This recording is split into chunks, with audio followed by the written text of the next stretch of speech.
Hello, leaders. Summer vacation is here, and I am so excited about what we're going to be doing in kids ministry here at BNC. We are going to be talking to the kids all about the fruit of the Spirit.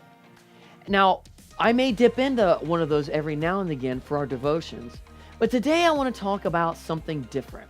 I want to talk about faith. And I want to talk about how faith isn't always just asking. It's not asking for something and trusting that God's going to give it. Now, that is part of faith. In fact, in James writes that if any of us lacks wisdom, to ask for it. And we have to ask in faith to receive it. But there's another layer of faith that I want to talk about. And it's in a Bible story that we're pretty familiar with. It's Shadrach, Meshach, and Abednego. And in the Bible story, which is found in Daniel, we read how King Nebuchadnezzar erected this huge golden image. And he wanted all the nation of Babylon to bow down and worship this one image. And this is in Babylon. And this is in a time period where everyone worshiped everything except for the one true God. Except for Shadrach, Meshach, and Abednego. These three high-ranking officials in the Babylonian Empire decided to not worship this golden image.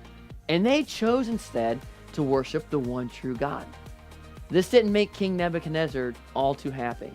In fact, part of the decree was if somebody did not worship this one golden image, this huge statue that he built, that they would find death in the furnace. In other words, they die by being burned to death. Doesn't sound so good at all.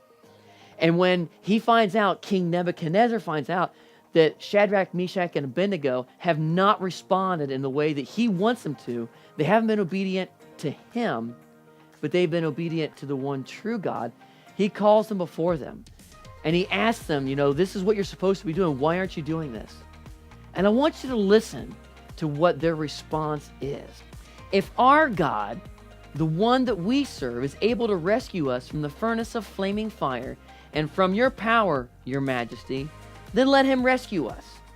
But if he doesn't, know this for certain, your majesty, we will never serve your gods or worship the gold statue you've set up. Did you notice that they never asked God to rescue them?